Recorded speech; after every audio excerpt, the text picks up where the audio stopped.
And good morning, everybody. My name is Matt Mayhood, and welcome to the City of Morgan Hill's 2022 Manufacturing Roundtable. My name is Matt Mayhood. I am the Economic Development Director for the City of Morgan Hill, and it's my pleasure to serve as today's moderator. We are hosting today's special virtual webinar in honor of Manufacturing Week. And manufacturing is a keen industry, keen employer and economic driver here in the city of Morgan Hill and throughout the state of California. In fact, here in the city of Morgan Hill, about 20% of our employment is in the area of manufacturing.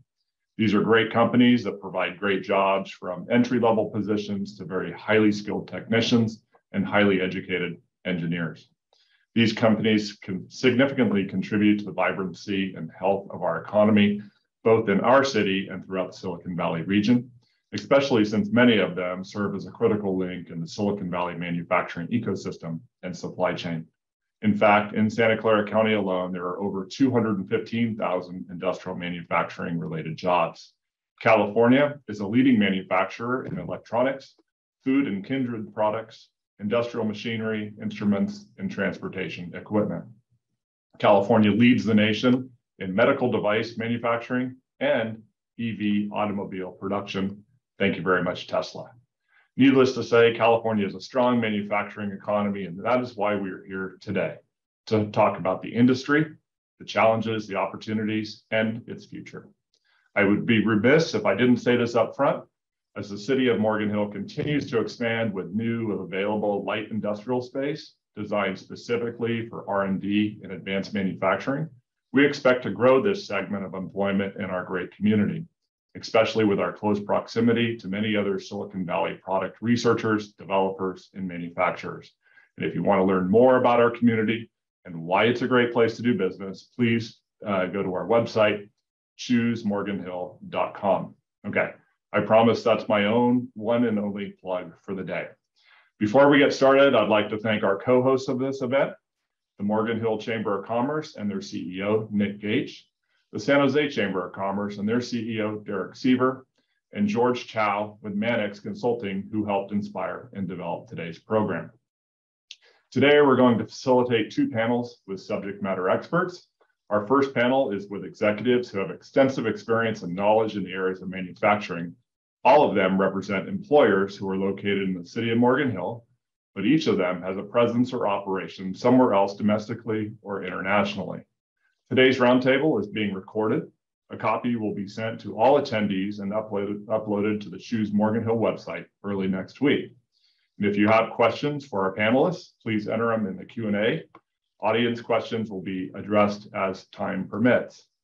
And I am going to take a quick scan of our attendees. Appreciate everybody being here. I do see that our mayor, Rich Constantine, has joined us, as well as council member Gino Borgioli. So thank you for being here. We do appreciate that.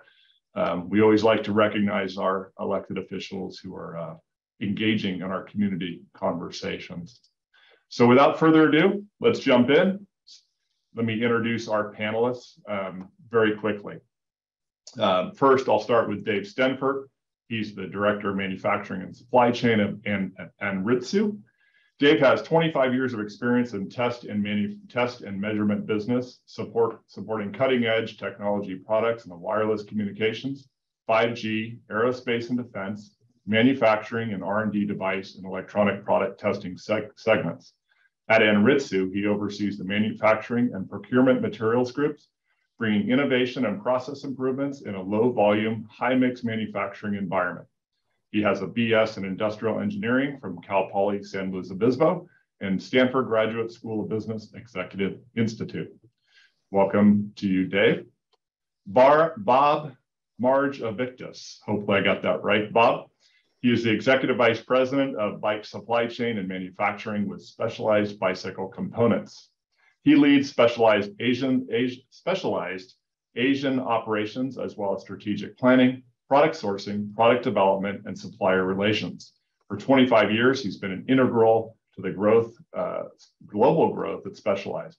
Previously, he was president at Service Cycle Bicycle Corporation, a leading importer of mongoose, juvenile, and adult bicycles.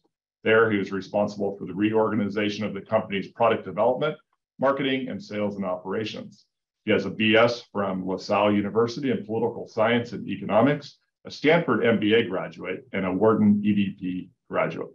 He serves on several industry and corporate boards of directors, and he serves as a USA industry trade advisor to the Secretary of Commerce and the USA Trade Ambassador. Welcome to you, Bob. Next, Mike Wargaki, Senior Vice President of Operations Sunbasket. Did I get that right, Mike? All right. Sunbasket is a premium quality meal delivery service company. Mike has over 20 years of food manufacturing experience covering a wide range of products. He is currently responsible for all of the manufacturing within their 2 distribution centers and over 1,000 employees. Prior to joining Sunbasket, Mike was the VP of Operations for Delmonico Foods, Kettle Cuisine. He has a bachelor's degree from the University of Notre Dame in chemistry and finance. Welcome, Mike. Last, Eric Wilcox. He's the Vice President of Operations of Toray Advanced Composites, USA. Eric has had a long and distinguished career with Toray. He was previously served in the following roles: process engineering, continuous improvement implementation, plant manager for consumer adhesives, director of operations, aerospace adhesives, and his current role as vice president of operations. He has a bachelor's in mechanical engineering from University of Southern California. Go Trojans. Welcome to you, Eric. Appreciate all of our panelists being here. I'm excited. We had a great pre-webinar conversation. I wish we would have been recording that, actually. We wouldn't even have to have been here today. So I'm going to start. Each of you know I'm going to give you a few minutes to kind of kick off. We talked about 2 to 3 minutes of each, giving you kind of an opportunity to tell a little bit about yourself and your company and your story about your companies, what you do and your role in manufacturing. So I am going to start with Bob. You're in my upper left corner. So this is like Jeopardy. You're in the upper left corner. So feel free to start, Bob. Great.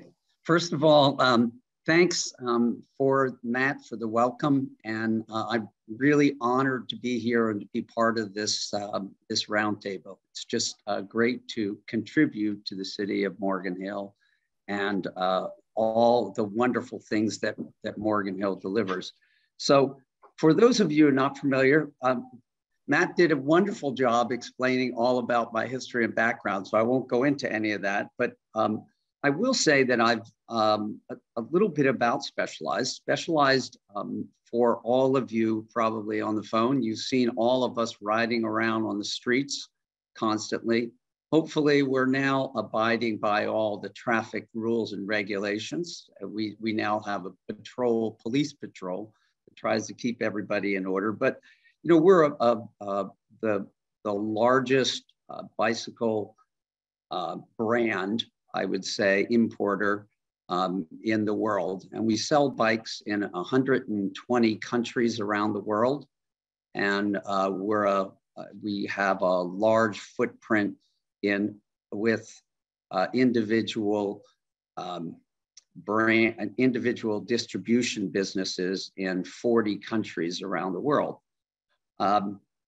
We do sell bikes, we sell bike parts, we sell bike components, and locally here in Morgan Hill, we actually produce water bottles, which are sold globally throughout the world. And just a little bit about Specialized. So I've been with Specialized now for going on 28 years. And the story of Specialized, when I came to Specialized, which was in 1994, believe it or not, Specialized was the second largest employer in Morgan Hill. And that the second highest employer behind, are you ready for this? Safeway.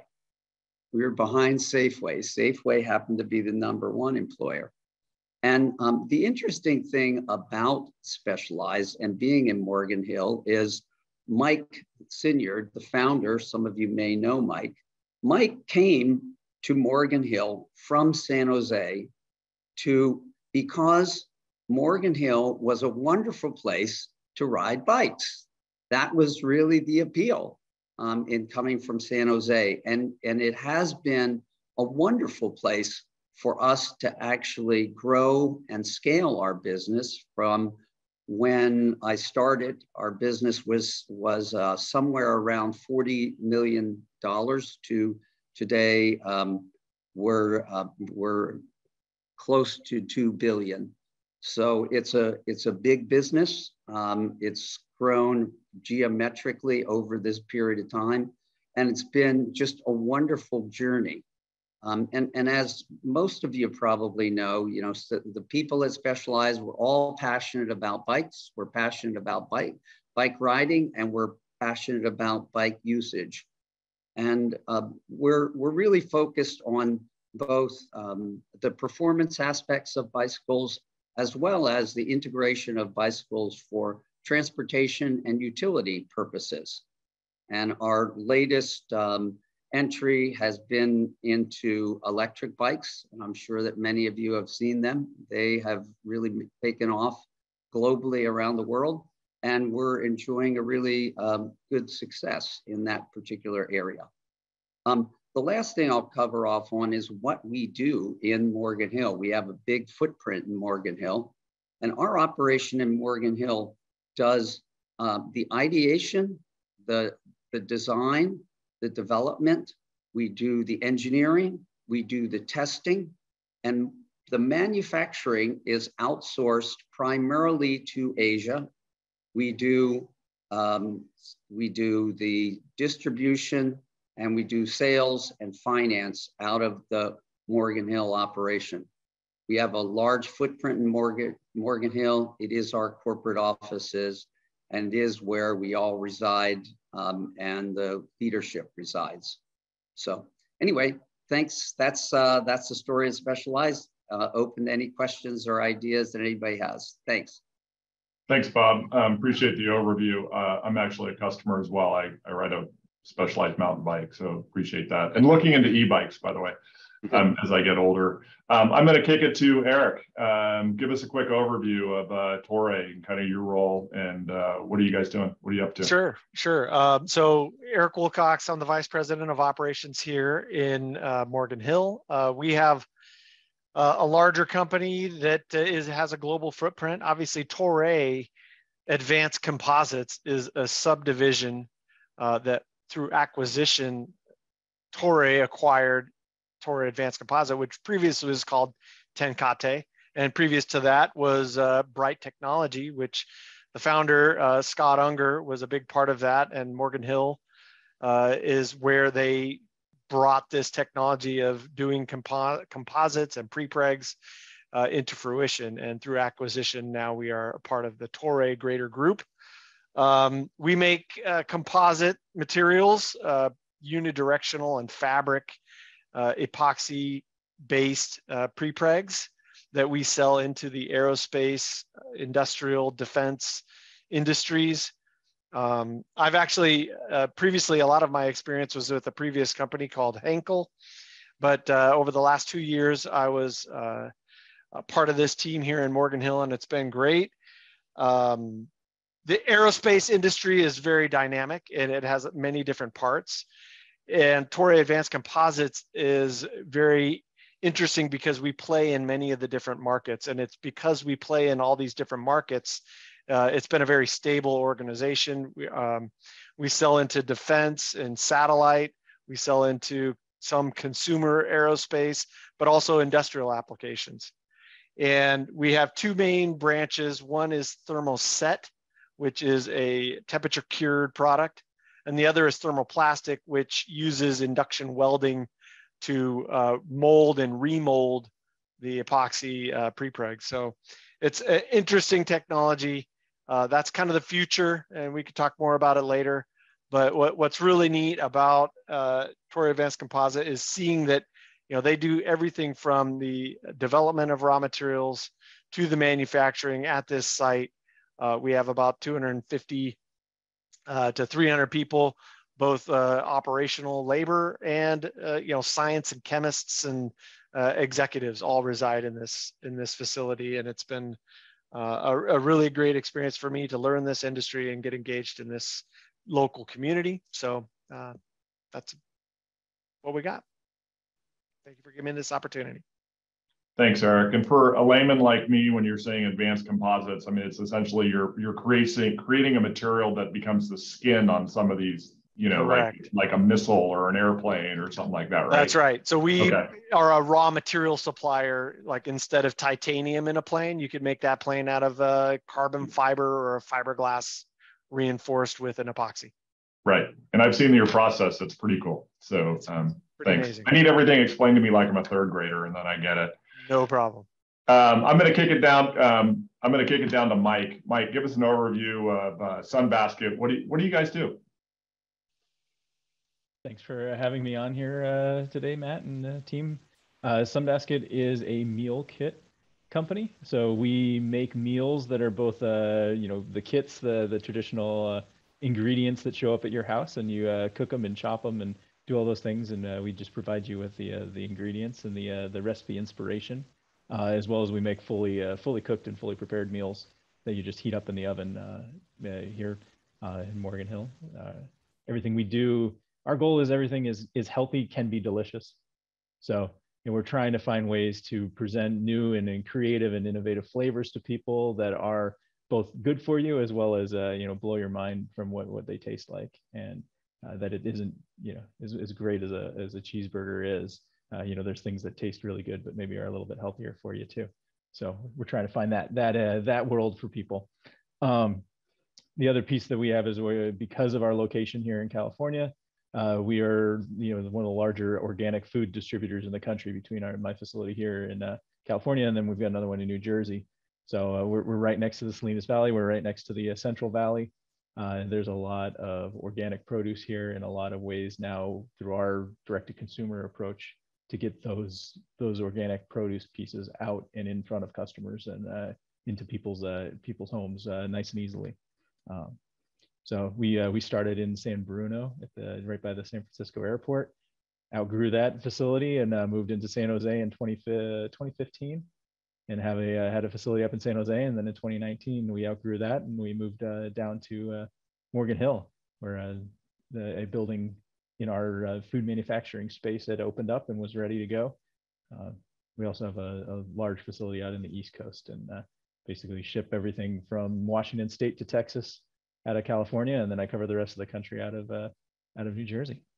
So that's Sunbasket. Great, thanks, Mike. And interesting process over there as well. And if you ever get a tour of Sunbasket, bring a jacket because it's chilly. Keeping all that fresh food safe and at the right temperature. Dave, I'm going to kick it to you. Tell us a little bit about Anritsu. What do you guys do? Yeah, thanks, Matt. Really excited to be here at this roundtable. So my name is Dave Stanford. I'm the Director of Manufacturing Supply Chain here at Anritsu Company, and been here for 27 years. So a long time here at the company. Really great company that originally was founded in the 1960s as a company called Wiltron. And Wiltron founders saw Morgan Hill as a place to move and to grow the business. So in the mid 1980s, they moved to our current facility. They built the facility in Morgan Hill. And in 1990, the company that we're now called Anritsu Company purchased Wiltron. And we've been a part of that global company. Our headquarters are actually in Atsugi, Japan, but we have our primary facility in the US is in Morgan Hill. We do manufacturing here of what you consider low volume, high mix manufacturing of a variety of different test equipment. We were part of the essential service providers when the pandemic hit. We manufacture products that help support everyone working from home in terms of supporting the AT&T, Verizon, T-Mobiles to help test their base station towers to keep everyone's cell phone and remote workers online. We also have a variety of other high-end, what we call benchtop equipment. That's different various frequency synthesizers, vector network analyzers. one of the things in our industry that's happening is many different areas in telecommunications going higher and higher frequencies and bandwidth. And so it needs products to test that. And so some of the products that we have actually have performance and frequency ranges that no other companies in the world have to offer. And so we're always on the cutting edge of technology, which is great from a business and sometimes challenging for manufacturing, because when you're doing something that no one else in the world can do, there's a reason why they can't do it, because it's really hard. So we have a lot of talented engineers and manufacturing staff that are very impressive in their skills and abilities to build and manufacture product here in Morgan Hill. So that's a little bit of an overview of what we do.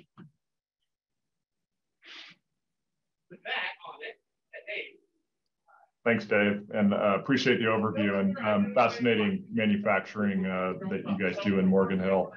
Very technical, very slow, very deliberate, a lot of testing, and I've gone on other tours of other employers in Morgan Hill, and I've seen your equipment being used at some of these testing facilities, testing some of the bigger named products that come from Silicon Valley. So it's great to see that business-to-business opportunity occurring.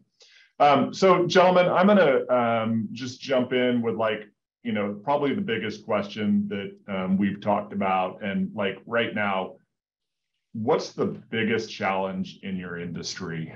What's the biggest challenge that you're facing in your industry, and potentially how can it be addressed? And Eric, I'm going to put you on the hot spot. Let you start, and I'd like this to be conversational. So, right, as we did on our pre-call, gentlemen, feel free to jump in and share and bounce off one another. Thank you. Yeah, no worries. And I was going to say when I was looking at this question, I was going to sound like a broken record, because I'm sure everybody's going to have kind of a similar response. But since you picked me first, you ruined my opening line. But I'll still say that it's probably going to be common amongst a lot of people. But I think the biggest challenge might be finding and retaining talented staff.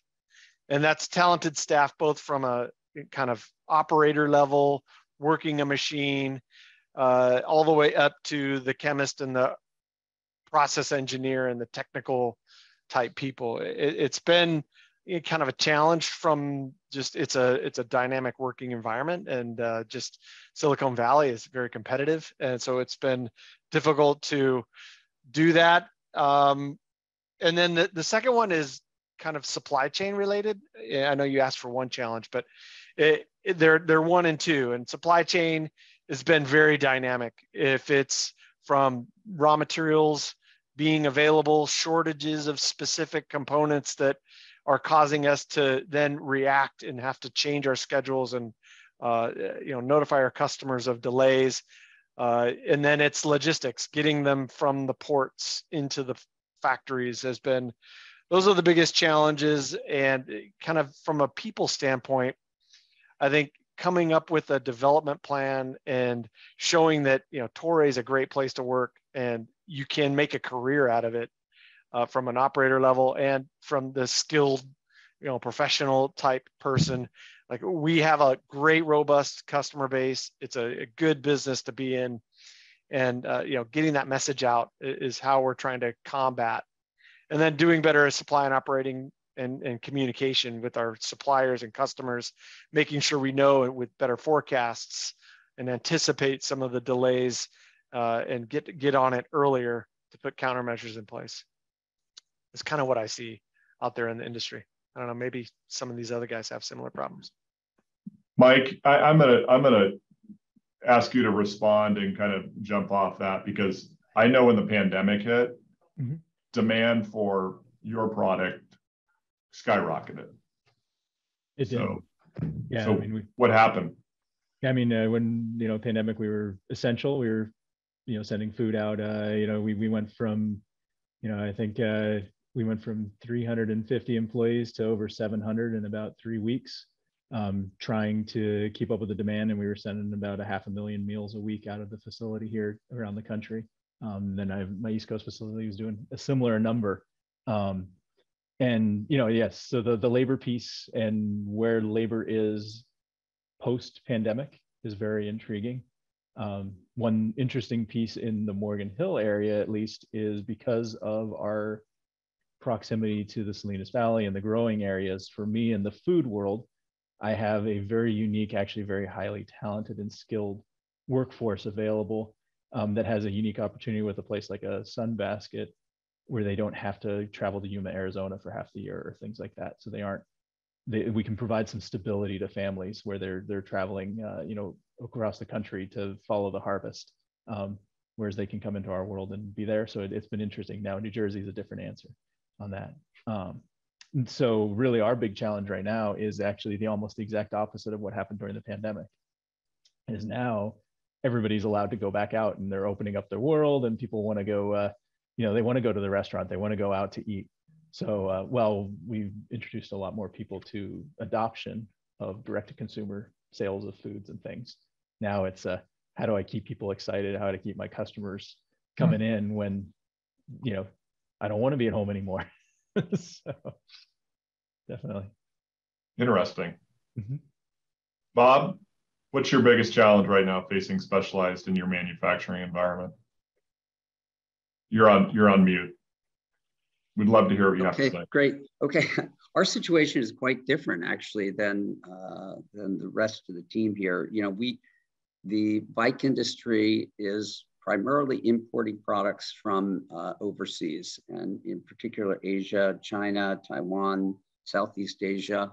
And our biggest challenge by far has been Section 301 tariffs. We've been impacted by a 25% import tariff on bikes, bike parts, bike components, all that are being imported into the United States. We have anti-dumping activities that have been raised, particularly for the European community. And so that's been a real challenge for us to deal with. And it really tests what the level of price elasticity is in the product. We do have a luxury item that is generally purchased with disposable income. And we're dealing in an environment today where there's high inflation, where we're seeing costs increase, where interest rate also is extremely relevant as we provide credit terms and payment terms to our customers. And of course, our assemblers need to be paid quickly. So, how are we addressing it? Some of the things that are really important, we're aggressively and actively looking at reshoring. That's a key point in how we can begin to localize production, to start dealing with manufacturing and assembly on a more local basis. All of our assembly operations that we are working with, we're automating tremendously with robotics in order to increase the ability to scale and our capacity to deliver. We're integrating AI where we can in order to simplify the fabrication process. From our product offerings, we're simplifying what we do, the product offerings that we have. We're building flexibility into our system. And overall, we're just learning to become just better and more efficient in the way that we operate. Bob, if you need help onshoring anywhere, please let me know. We can find some space for you, I'm sure. Thank you. Yeah, that's, don't worry, I'll be coming, looking for some kind of program where we can do some reshoring, but I can talk to you about that later. Excellent. Just what we want to hear.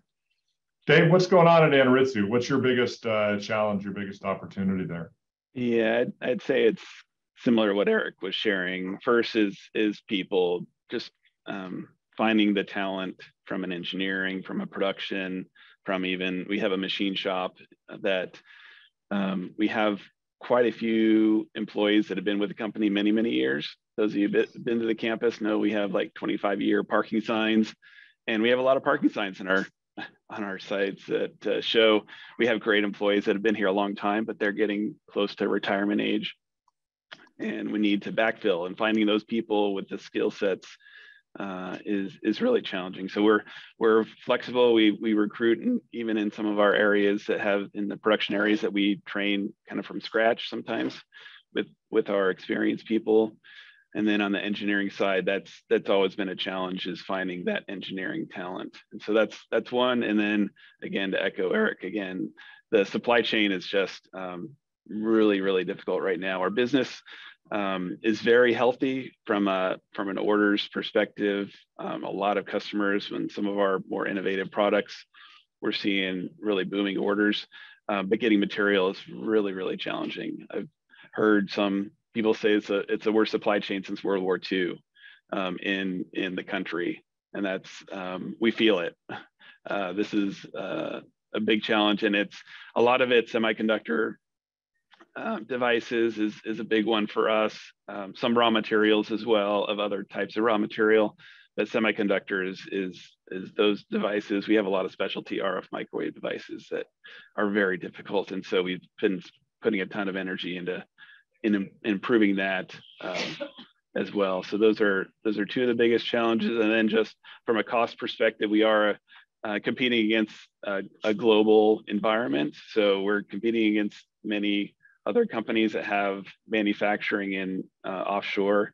And so this idea that Bob highlighted too of innovation and trying to continue to find ways to be more efficient in our business, and including automation where it makes sense. Sometimes in a low volume, high mix environment, innovation is more difficult because when you have high volume, technology can really pay off, but low volume can be more challenging. So. Yeah, so the supply chain question, I've heard a couple of you touch on it, and I think it's a little bit different for each of you. Is it getting better, or is it getting worse, or is there something that we should be thinking about doing as a state or a nation to kind of address supply chain, or is this something that's completely up to your own, individual companies to address? And I'll open that up to anybody. Yeah, for us, I think it's kind of it's going to be a challenge for a while. I know, and for us in particular in the semiconductor area, there's been a lot of investment of these companies that are actually opening up some new fabs in the U.S. And there's been some government intervention, even in the state of California, to try to invest here in the U.S. And that's great, and that'll help us. But those are 2, 3, 4 year projects when you really start seeing from investment to getting parts. And so it's going to be with us for a while, I think. So I'd say it's kind of staying the same, at least from our perspective at Enritsu. Okay. I could comment a little bit on that too, because our raw materials aren't semiconductor, but they're specialty chemical. And so there's certain key components in raw materials that due to regulatory issues and other expense have been offshored to other countries. And so now they become a precursor that's made offshore that has to be imported in as a raw material to some of our subcomponents that then get further processed and then come to us. So even though there's still a lot of manufacturing in the United States, some of these precursors that might be hazardous or might have some other chemical reason or environmental reason to, that we didn't want to have it in the United States. Now it becomes a constraint. And if something politically or some remote thing happens because of a natural disaster, now all of a sudden that whole supply chain shut down, waiting for that one component. And I think, like Dave said, it's could be years of companies start onshoring some of that raw material supply and fundamental chemistry back in the United States. It could take a while. So did COVID teach us that? I mean, you heard Bob mention it. They're looking at onshoring more supply. I mean, did it teach us that we need to onshore more supply chain, that we're vulnerable as manufacturers, as a country, and that we really need to be looking at supply chain and maybe onshoring more? If I can address that, Matt, it's really dependent. There are certain certain products or certain businesses that have high barriers and entries, and there's others that have low barriers to entry. And particularly as we look at manufacturing locally, you need that manufacturing cluster. And that manufacturing cluster really is a blend of high barriers to entry, low barriers to entry. And along with that, you need, companies that are passionate and really have a desire to build a business, grow a business, to service a particular market. And then, from there, are they willing to scale? Is there adequate labor? How do we deal with things like equity? Is there management capabilities locally? So there's a lot of dimensions to that as we do talk about onshoring, and we do talk about how supply chain impacts businesses, because it is relative to a lot of different dimensions. And I think that those dimensions enter in, particularly as you do look at onshoring and bringing production back here to the United States. And I would say the challenge is certainly today is the US dollar is extremely strong against all currency around the world. And today, import cost, if you're importing something from Europe, it's 15% less than it was just 6 to 8 months ago, or from China or from Taiwan. And that poses its own complications, particularly if your business is dependent on some degree of export. And as export is much more important, at least from the manufacturing standpoint, to balance and to be capable of having a stable business globally. I'm gonna pivot a little bit because I think it's an important topic to cover, and we covered it just briefly in our pre-call. And just how are your companies addressing sustainability and your impact on the environment? And Mike, I'm going to start with you. You started, talking about organic products being an ingredient in your ultimate final product. And how does that play into your company addressing sustainability? Yeah, I mean, one of the challenges that my industry as a whole has is the perception of the amount of packaging. And when someone orders a meal kit box, they get this cardboard box, and then there's just a million individual packages that comes in there. And how do we manage that in a world where, the reality is our food waste is 2 to 3% of what we buy. We end up wasting. First, at a grocery store, it's somewhere between 35 and 40%, especially when you go in the produce aisles, because you have to keep the shelves looking pretty. You can't have 4 apples left on a display case, because even though those 4 apples are perfect, everybody thinks those are the 4 that are rejects. Nobody else wanted. So they've got to keep everything fresh to help with us. Also, temperatures and things like that aren't ideal when you're walking in a place, because as you alluded to earlier, Matt, my building's cold. It's a refrigerator the whole way through. Versus, if everybody had to shop in a 30-degree supermarket, that would be a little challenging. But no, so our goal is we've been looking at all of our materials, whether it's our insulation, our box, how do we get everything out of recyclable cardboard?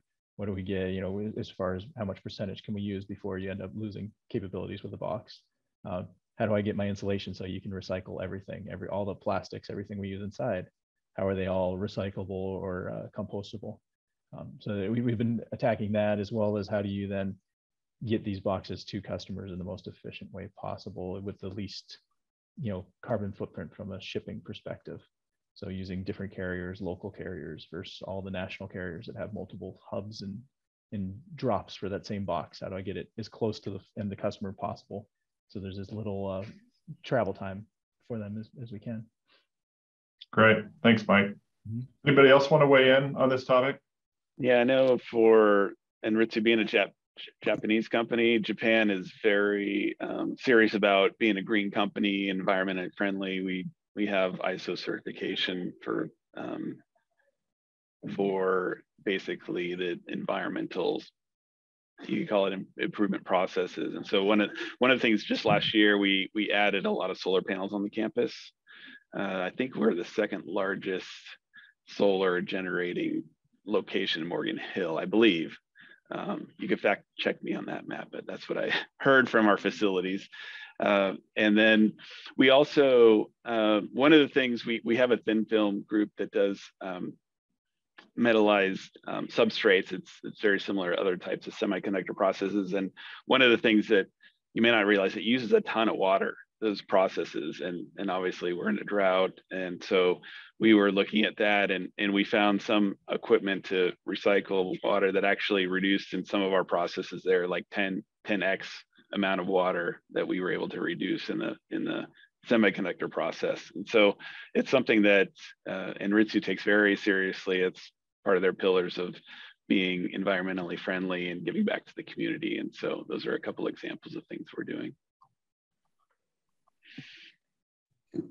And Matt, for Specialized, we are producing a product, of course, that is carbon negative, but we've set within our business a pillar which we call pedal the planet forward. And basically, as a business, we are now working on meeting science-based targets, those that have been outlined within the Paris Climate Accord.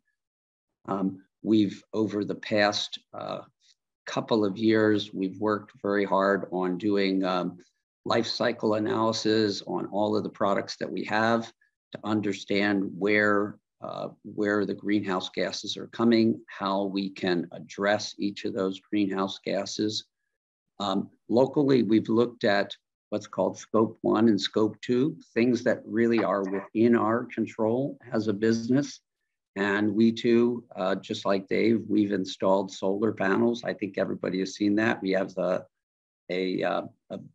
little bee colony, actually, that we're producing honey locally in Morgan Hill. I think most people know that. And we're working very actively on our Scope 3, which are things that are beyond our control in ways where we can impact the carbon footprint that we have. And I did mention, one of the key points, certainly in addressing sustainability, is reshoring, producing things locally, and producing things locally and selling things locally.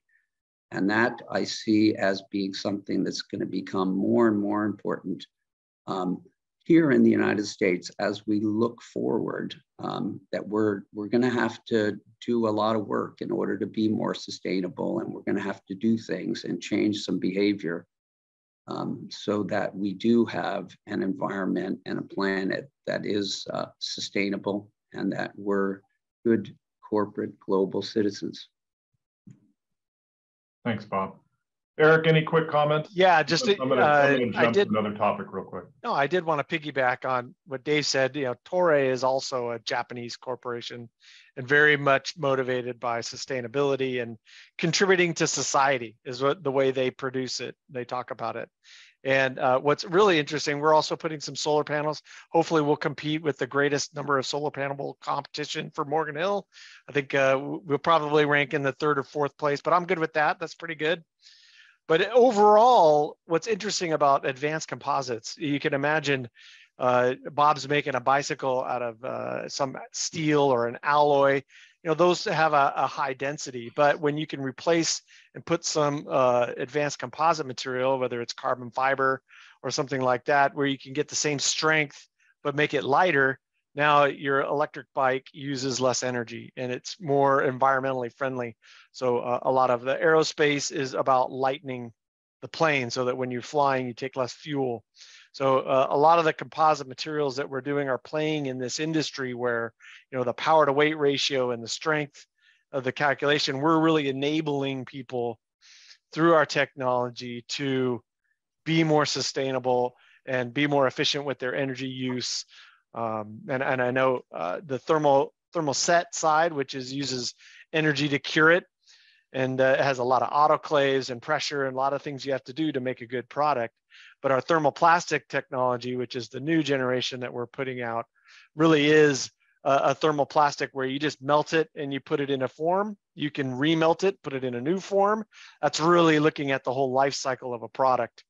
And so it's pretty exciting, the technology that we're using and how it can impact our, just engineering prowess in the future. Yeah, I think that's spot on. And by the way, I love the competition for who has the most solar power grids. And if you take a Google Earth view of Morgan Hill, virtually every major employer in Morgan Hill has solar on their roof and are adding more. It's we have multiple applications within our planning department for additional solar capacity, and we understand why.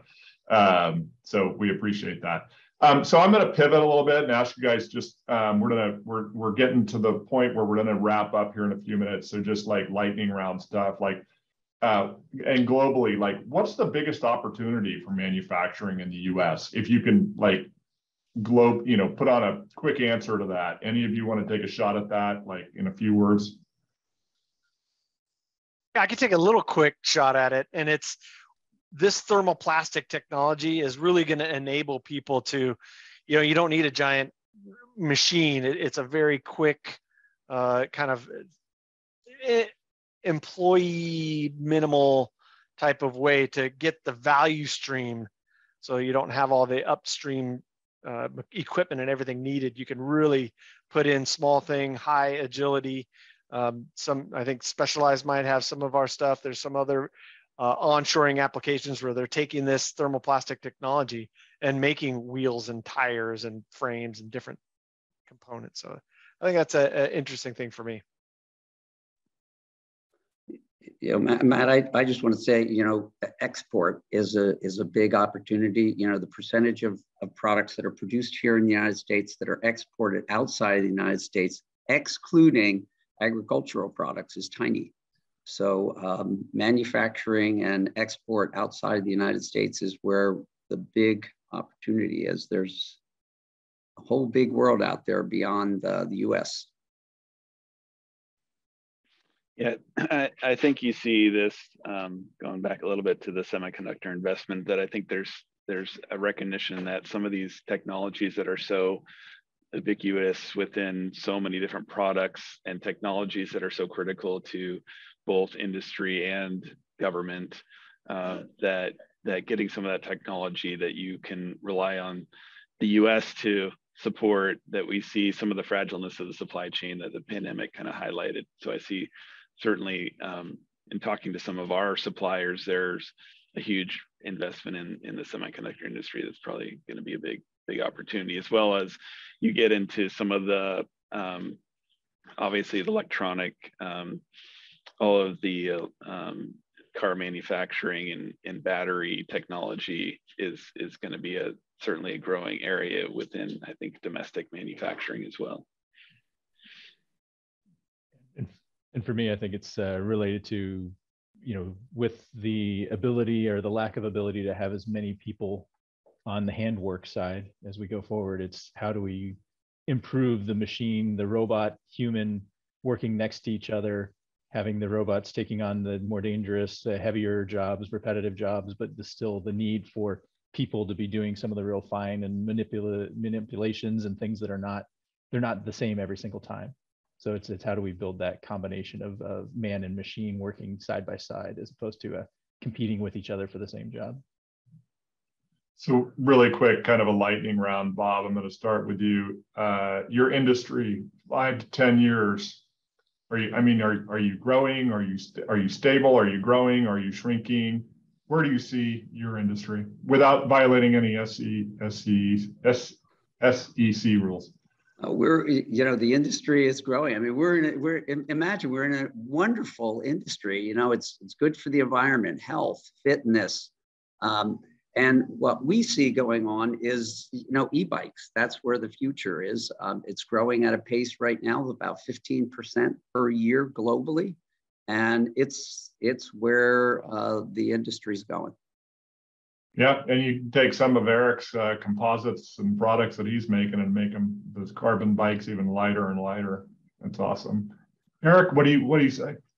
No, 5-10 years, we really see explosive growth in the urban air mobility. So when you think about the eVTOLs, Joby, and all these other companies that are making products there, if we get them integrated in with these thermoplastic composite materials, their assembly goes up. It really goes mainstream. We can see some explosive growth, really, really strong. Great. Mike? I mean, the world has now understood that you can buy things that you didn't realize before and have it shipped directly to your house. So I think our spaces continue to have a large potential for growth.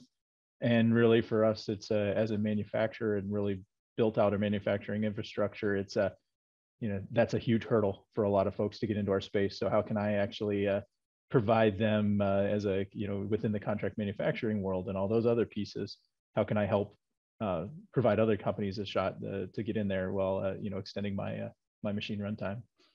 All right, Dave. Yeah, in our business, we're very focused on all the wireless technology side, and as you know, 5G has kind of been rolled out now, and we're already working on the 6G kind of technology now. So wireless and automation and kind of having a wire at every one of your appliances is going to have a wireless connection. That whole industry has huge growth, and the need to test all of those technologies is significant as well. And in our business, we have a few different competitors, but very few hardware companies in the business, because it takes a lot of engineering talent. It takes a lot of tribal knowledge to get into this business. So there's also a lot of hurdles for new companies. It's not like a software type of business where you get a few programmers and you put on your website. This is some challenging and exciting opportunities that we see huge growth in our industry as well. You're not building cell phone apps. No, we're not building apps. It's something a little bit more. I've seen what you do, Dave. It's pretty complex. So yeah. Yes. So it's a really good outlook in the future. Awesome. We need to kind of wrap up this side of the panel. Anything any one of you want to say before we wrap up that you didn't get a chance to share?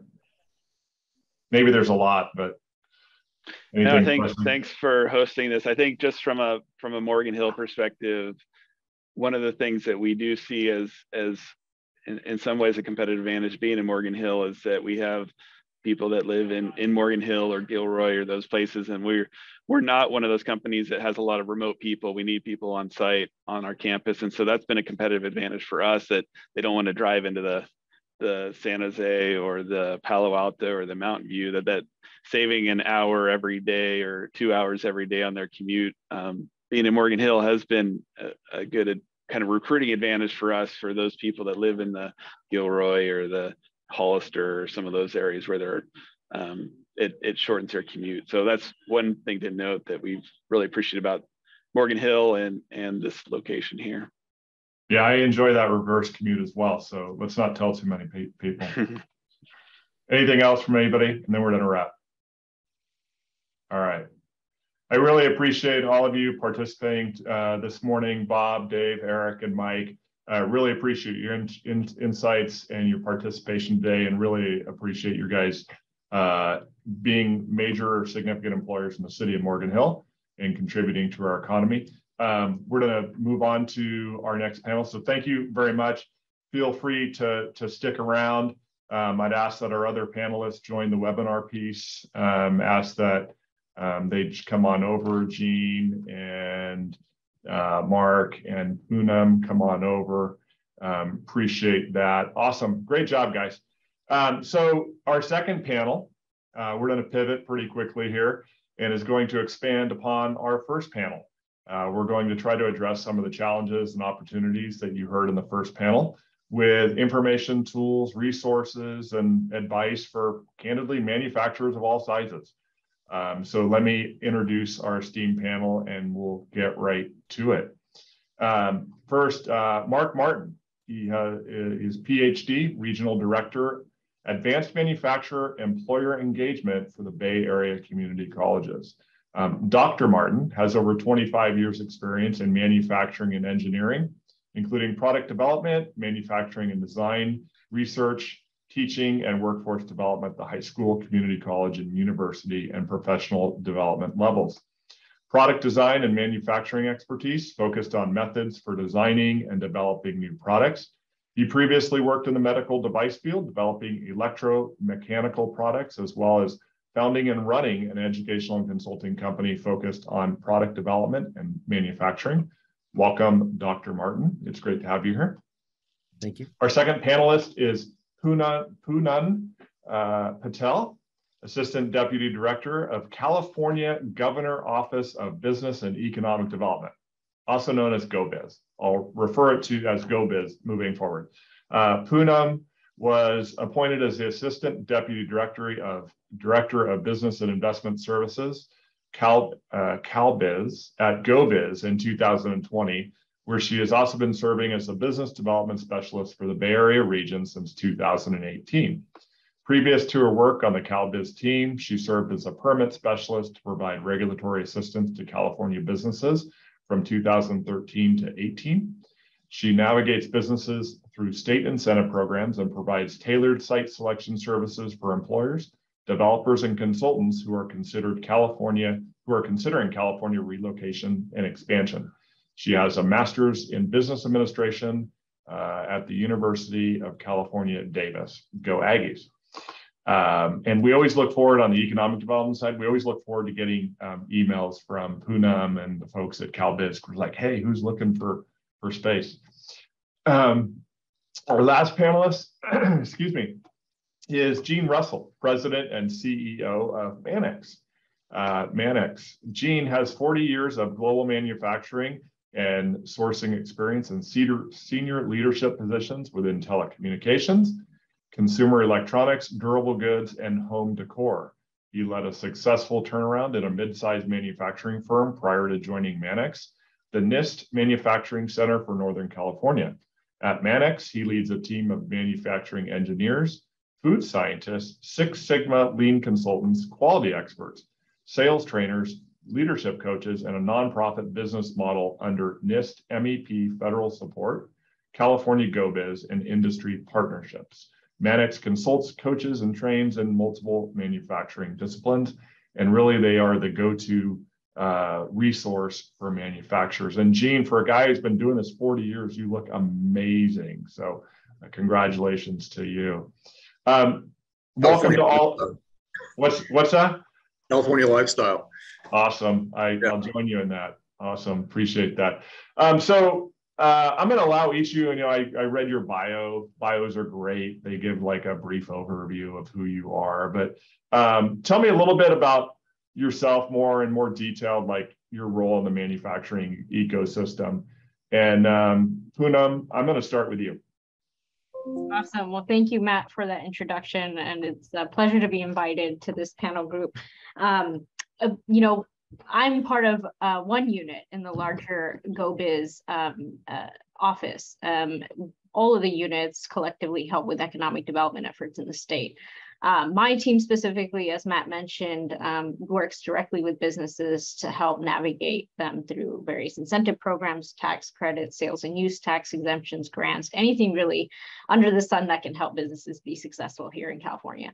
And we work with local economic development partners like Matt and his team at Morgan Hill and other local partners to find suitable sites for companies as well. So that's kind of our two-pronged focus in how we work within economic development. But larger GoBiz, we have a number of different services and programs. We've got a small business support team that works with our capital infusion program to support small business technical providers across the state. We also have a number of different loan guarantee programs and loan assistance programs for small businesses that are starting to get up and running. And quite frankly, manufacturers are kind of our top hits for those businesses to utilize. We've also got a permitting assistance team, which, permitting is always an area of complexity and can be hard to navigate, whether you're looking at local, state, or federal permitting requirements to get up and running. So, we have a number of specialists that are just dedicated to guiding businesses through that process and serving essentially as mediators to help drive permitting approvals. We've got an international team. California likes to think of ourselves as a small country, if you will. And so we've got a plethora of services to help with the grants in the exporting realm. We also help with any importing, questions that businesses have. And, we have MOU agreements with nations as well to promote manufacturing in and out of California and get presence of companies out there in foreign markets as well. So there's more I can go into, but those are kind of the main hitting services that I think manufacturers tend to utilize within our office. And I'm happy to be here today to talk how we can get more involved and how we can share more information about what manufacturers can utilize at the state. Great, thank you. Gene, I'm going to kick it to you. Okay, great. So, what's in it for a manufacturer to reach out to ManX or vice versa? So, we can deliver a lot of things that everyone talked about in the original panel, which is workforce training, upskilling. We work with the state to provide cost offsets. We have cost offsets from the federal government. So the focus of our national network is on the small, mid-sized manufacturer. We occasionally will do a project at like a Siemens or an Olympus, but our real bread and butter is a company with 20 to 200 to 300 employees who is not sitting around with a lot of money to spend on consultants. So we provide those consulting and advisory services with those cost offsets. Some of those are ETP. Currently, we have a small business technical grant from the state, which runs through next October 2023. We have about, Matt, we have about 35 individual specialty consultants, people who are PhDs in their field, engineers, food safety, quality. So we can bring those to pretty small companies that normally would not have the opportunity to access those people. And that's what the program was founded as in 1988 when it was originally started. And the California MEP program was started in 1995. CMTC and ManX were the original MEP centers. And today, after, I think we formed this in 2016, we became a sub-recipient of CMTC, although a separate company, but we work much closer than we used to with CMTC for a statewide program, which is something what we wanted to deliver for GoBiz. So they would have one organization to do all this. So that's what we do. And we love it. We're very passionate about it. You mentioned my background. I started out global sourcing. I became very good at it. It became my job. One day I woke up in Qingdao, China. I was in a conference room. I saw the hammer and sickle on the wall. Communist Party meets here at 2 p.m. on Thursday. I was like, I got to get out of this gig. So I've been very passionately trying to bring American manufacturing back. But one fun fact that people forget is that there's 27 million factories in China and there's 243,000 in the United States. So the scale difference is pretty amazing. So, but we can bring a lot back. Awesome. And thanks for having me, Matt. Appreciate you it. bet. Gene, I'm really happy to have you here and appreciate George Chow's. He helped inspire me to do today's event, so appreciate it as well. Mark, love the background, love the technology being implemented, the robotics there. I am a product of community colleges in California, back when they were known as junior colleges. So that dates myself. But what's your role and the role of community colleges in the manufacturing ecosystem? I think I kind of know, but I think, why don't you expand upon that? Yeah. So my role is simple. I mean, you ask manufacturers what their biggest issue is, and especially now, they'll say, person power. How can we get the workers into our factories, especially the skilled trades workers, to produce the product that is in demand right now? And this is an issue across the country. I've talked to kind of colleagues in Austin, Texas, and North Carolina, and others, and they say it is the same issue there. So how do we help you as a manufacturer find that skilled trades person that you need to run those machines that you need? And so that is what the community colleges are able to do. There's 28 throughout the Bay Area. Most of them have some related program, machining, welding, industrial maintenance, CAD, electronic technician. So how do we help the manufacturers connect with those colleges and the students find those jobs? And along with that, how do we get more kids and not even kids, adults as well, interested and motivated and aware of the career opportunities in manufacturing. So that's my role, to help you find the workforce that you need. Great, thank you. Gene, were you going to say something? Yeah, I have a question. You know, I remember Mark being on a panel with me, I don't know, maybe last year, and you mentioned that a lot of the trades, including manufacturing at Laney in Oakland, for example, they were getting hired before they even got their certificates or before they got their degree, because it's such a lack of the skill sets, right? Is that still happening?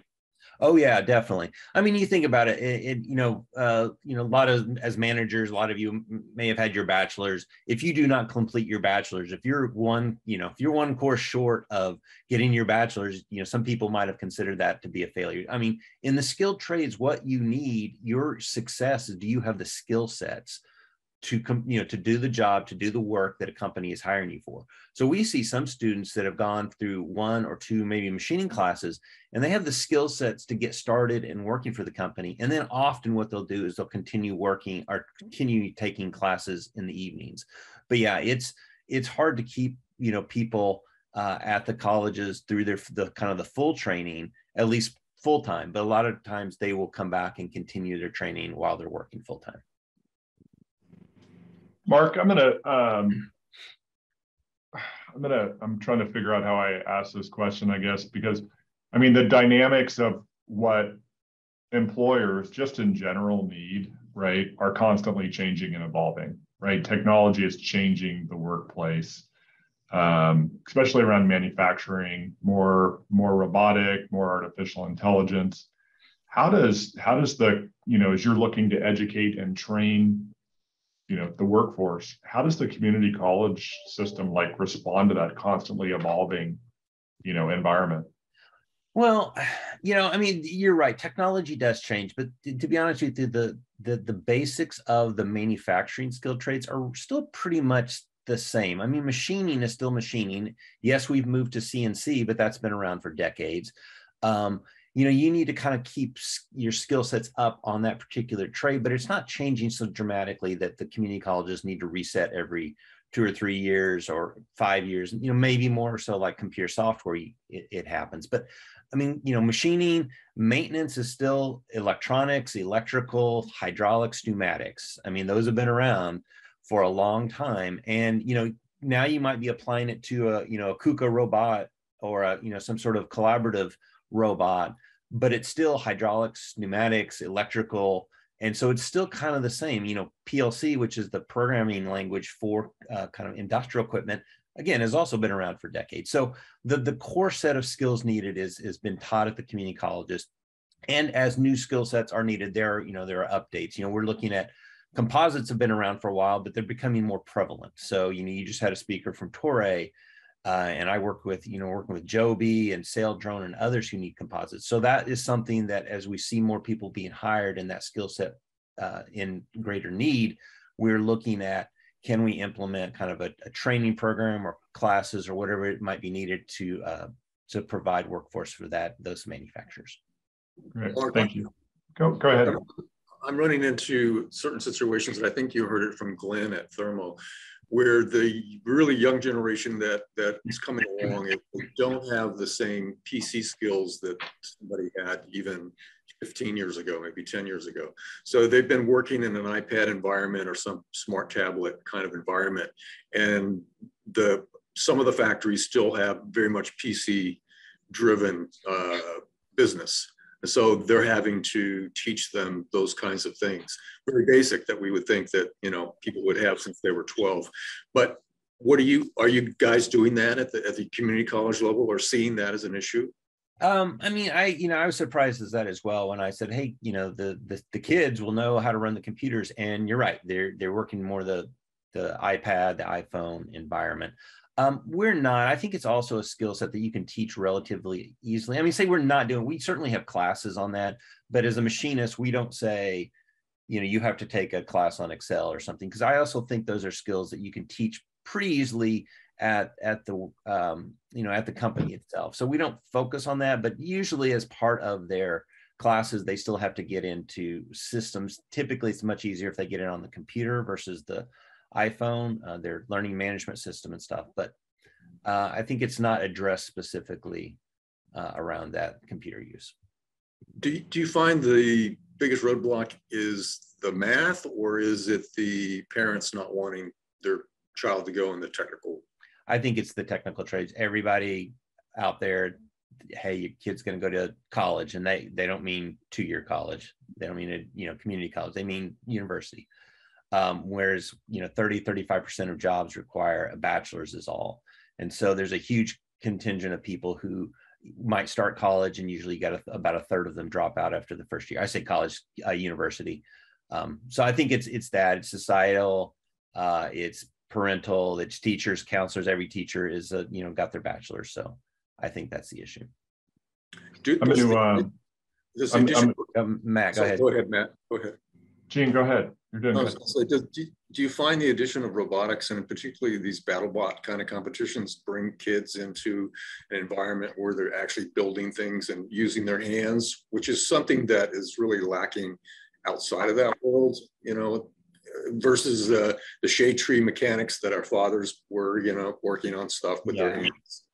Yeah, they do. It helps, and I think it's a much more amenable project to have at your high schools if you have a robotics class versus a machining or welding. So Berkeley High has a robotics program that we visited recently, although they're also implementing a machining program. So good for them. So I think it's not, we're not going to reconstitute.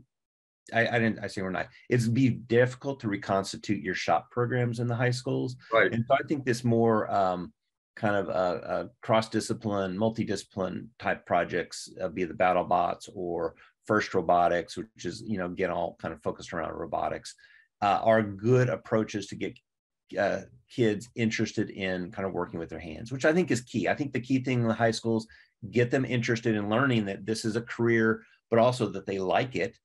Because if they like it, then they might say, hey, how can I pursue this further? And that's where the community colleges can then really give them the full amount of training that they needed to go into the manufacturing workforce. Great. Poonam, I started the kicking off today's webinar talking about the strength of manufacturing in California, right? And we're a leading manufacturer in several key areas, very highly technical areas. How do we build, but also at the same time, put on my old Chamber of Commerce hat, right? We're also typically ranked like 50th as the best place to do business, right, in the country. So we have a very challenging business climate. How do we, as not to put you on the spot, but like, how does the state build upon like the strength of this ecosystem while addressing some of the, those challenges, with a difficult climate sometimes? Why are we so good, and how do we become better, I guess? Yeah, no, it's a valid question, and one that we're asked every day as we're trying to battle the perception that California isn't a good state to do business or continue doing business. And I often find the challenges are very complex. As I mentioned earlier before, we've got startup considerations, where permitting can be a challenge, and through a life cycle of a business, permitting is always there. And so that's an area of focus that our team has definitely taken to heart. I used to be a permitting specialist. I remember hosting pre-application meetings for businesses, and quite often it's not always about the regulations themselves that are challenging, it's the process. It's the process of getting through the locals, through the state regulatory agencies. And so we've found it very helpful to guide businesses, especially those that don't have the capital to hire a consultant to have them figure out, how to navigate these waters. But for us to essentially serve as the state experts to navigate them through those waters. So whether it's holding pre-application meetings, with regulatory partners, anyone who's going to have a touch on a project to facilitate that is something that we, try to achieve for businesses of any type. here in California at any size. When we talk about workforce challenges, right, which has definitely been a hard-leaning topic on this call already, we care very much near and dear to harboring that spirit of innovation and technical expertise that California has always had in our workforce. We have, programs like ETP that Jean mentioned earlier that Mannix is very closely aligned to, where, the state isn't necessarily the expert on, what types of training is needed for companies. We rely on companies to tell us what they need to upskill their workforce and work with our university systems and college systems to do that. But we can provide the funds, right, to assist with the expenses of doing training. And so whether that's companies directly contracting with the state to do that, or with working with partners like Jean at Mannix, CMTA, CMTC, the like, and other trade associations, we find it quite helpful and quite beneficial for companies to get that assistance, whether they're doing training in-house or through a third-party provider, to upskill their workforce, to provide general career development along the way. It's very flexible in what it can provide training for, and it's essentially a dollar-for-dollar reimbursement on the cost to do so. So that's a program that we've had here in California, I'm told, since the 70s. Jean, you may know better. I don't know. But did you just call Jean old? I did not say that at all. Jean mentioned he has 40 years of experience, so I'm betting on that. In any case, the challenges are vast. The panel before us talked very extensively about the freight, and sustainable goods movement issues. Just this last June, the legislature helped us in allowing us to have a port and freight infrastructure program, albeit maybe too late, but it's there now. And essentially, our governor proposed a $2.3 billion supply chain resilience budget package that would help with port operations and freight infrastructure to help solve these issues that are more nuanced to us now. The issues are vast, but I'd say that it's the innovation and collaboration of businesses and government working together that has gotten us through and really set us apart. And the spirit that we have here in California that we can do it, it's an inclusive and sustainable focus that we have for a California for all. Thank you for that. Jean, was there something you wanted to add? Well, I think that, it's an industry that's always intensely focused on delivering their product, and they have purchase orders with delivery time. So it's very difficult to get their time. It's very difficult to spend time talking to them, and we honor that as best we can. We might hold a webinar and not very many show up. So we try to get out and talk to them in their space. And it's interesting to talk to manufacturers, and you can see how hungry and how aggressive other states are for their own economic development. And I think that is an issue that we all face every day, from governors of other states handing people checks for millions of dollars. That's very aggressive. Yeah, no, we see that in the economic development space. Yeah. And so I want to bring this up. And so recently, and I'm looking to my screen over here because I'm going to read it because I need the prompt. The state passed AB 1951, which would have provided sales and use tax exemption for the purchase of manufacturing and research and development equipment not exceeding $200 million. The state legislature passed it. The governor vetoed the bill.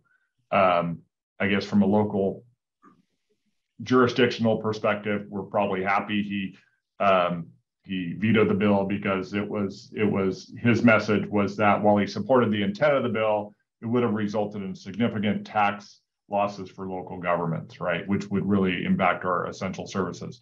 So with that in mind, right, what are like the immediate available incentives that manufacturers can look at and go get right now today? Jean, you might know them. Poonam, you might know them and maybe you can share them right now. Yeah, sure. So on the sales and use tax exemption, and we still have programs to assist manufacturing. We have a partial sales and use tax exemption program that only affects the state portion of sales and use tax collection. So that is a program that's open to any manufacturer as long as you fall within the NAICS codes, the North American Industry Classification codes within manufacturing, which is essentially that 3 series definition. You are eligible to utilize that program. There's no application. It's a 1-page form similar to like a resale certificate that you fill out and provide to whoever you're purchasing the equipment from at the point of sale. You can even go retroactive on that. So if you didn't know about this program and wanted to utilize it, there's a process to apply with our tax and fee administration, our sales and use tax collecting entity, to get reimbursements on those costs incurred. And this is really for any type of purchase that you're making to help your manufacturing operations. We have companies that have claimed a chair that someone is sitting on that's running in a production line, all the way to all the production line equipment. It can even be applied to construction costs to get your manufacturing facility up and running. So that's our partial sales and use tax exclusion program. And we also have a full sales and use tax exclusion program that's run out of our treasurer's office. So we have eligibility considerations for the full sales and use tax exclusion. You have to be an advanced manufacturer, either producing advanced transportation products or in alternative energy source production. And a new one that they added in recent years is recycled feedstock. So essentially, if you're a manufacturer that's helping to divert waste from landfills and repurposing that waste into products, you would be eligible for that program as well. It is competitive, you do have to apply, but essentially it would exempt you from the local portion of the sales tax, which has been a standing program already approved in statute, and as well as the state portion, so hence that full exclusion. So a lot of companies utilize both of these programs together. Whatever doesn't qualify for the full, they would apply the partial for. So that's on the sales and use tax exemption standpoint. I can go more and more unless Jean and Mark, you wanted to chime in, and then I'm happy to fill in with other programs too, if you guys have anything you'd like to share. What's the website where someone can find all that? Yeah, I will put it in the chat. We disabled the chat. Oh, okay. Fear of other things, but if you can just name it, then we'll. Sure. So the partial sales and use tax exclusion program, that is on the Department of Tax and Fee Administration website. So if you go to CDTFA, I know we love our acronyms here in government, .ca.gov. You will find it there. So cdtfa.ca.gov. And then the full sales and use tax exclusion program. I'm not even going to bore you with that acronym. It's called the CEATFA program, CEATFA program, is on the Treasurer's Office website. So you can just put treasurer.ca.gov. And I think some of these resources are actually linked on our Choose Morgan Hill website under resources. Yes. I saw that. I was very happy to see that, Matt. And they're also on our GoBiz website too. So yeah. I also want to say there's some indirect I should say, I don't know if subsidies is the right word, but there's some indirect help that the state gives as well. The community college system, it costs $46 a unit to take a class at the community college system. And so if you take a 3-unit class, it's $150. I mean, that is very low. And then there's typically funding for those who can't even afford that. So those are on certain, can, get that waived for free. So that is a subsidy of helping train the employees that are going, into manufacturers. And obviously there's not enough of them right now, but we need it. There's also a lot of funding that has come down through the state to update the community college programs over the years. So if you walk into some of these shops, you will see the most modern equipment. We've had people from Lawrence Berkeley Labs who run machine shops there come into the machine shop at Laney College in Oakland, and, you know, kind of be envious of the equipment that they are being, you know, trained on. And so there is money that comes down in those formats. I mean, I'm from Oklahoma.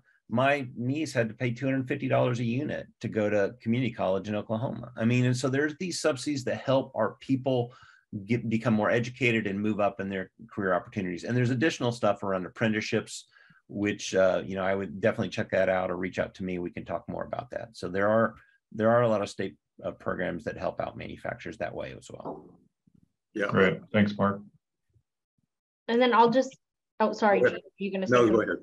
I'll just add, so, you know, we also have financing programs at the state, whether we're talking about tax exempt bonds to set up manufacturing facilities or loan guarantee programs. So essentially loan guarantee, loss coverage, collateral support, all of these programs in the vein that, you know, if businesses are finding it difficult to get financing through conventional means in the market, private market, the state essentially will back those loans, either a guarantee or a coverage. You know, there are opportunities within our Infrastructure and Economic Development Bank, or our iBank, and at the Treasurer's Office to pursue those opportunities if financing is what you seek as well. And if you don't know how to figure that stuff out, then you call Gene at Manex and he helps you. You know, there are good things coming, and one of your panelists from the industry side said it's going to take time, and that's so true. Things take time to flow through. But as a part of the CHIPS Act, the MEP program was given an additional $1.5 billion over the next 5 years. So that money won't be prorated equally. It'll be based on the number of manufacturers in the state. And the good news is California has the most manufacturers in the country. And so it'll at least be $6 million a year additional in monies. And we're hoping the structure will be non-matching, which means clients won't have to put money in. We're excited about that. So as we find out more about that, you know, I'll be putting it in our blog and how to access the money for the programs that we have. So great. Yep. Thanks, Gene. We're kind of getting upon that hour where we need to be kind of wrapping up. My motto is start on time, end on time. Any great words of wisdom that, you know, briefly any of you want to share for manufacturers in the state of California?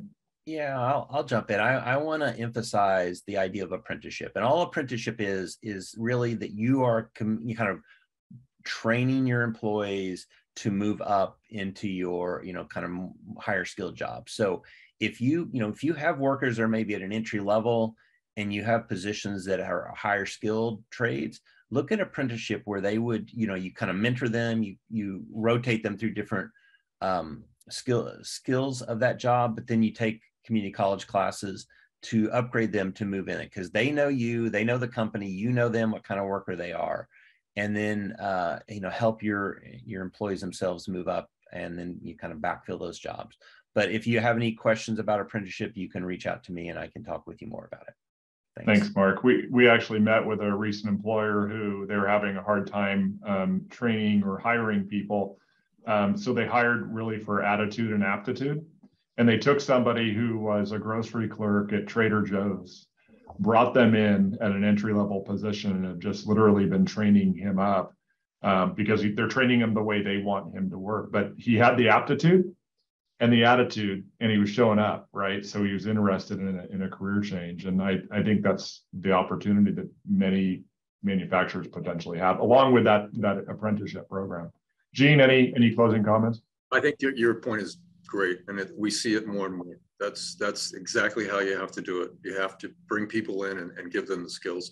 You know, we fell into a trap for 20 years of constantly looking for exactly the right person from the same industry with the same skill set, and that's how we hired. And it was an easy way to do it, and you can't do that anymore. You got to bring people in and train them like it's the 40s and the 50s back in the day. And Poonam, I wasn't around then. I was in a diaper. I'm not going to say anything anymore. Okay.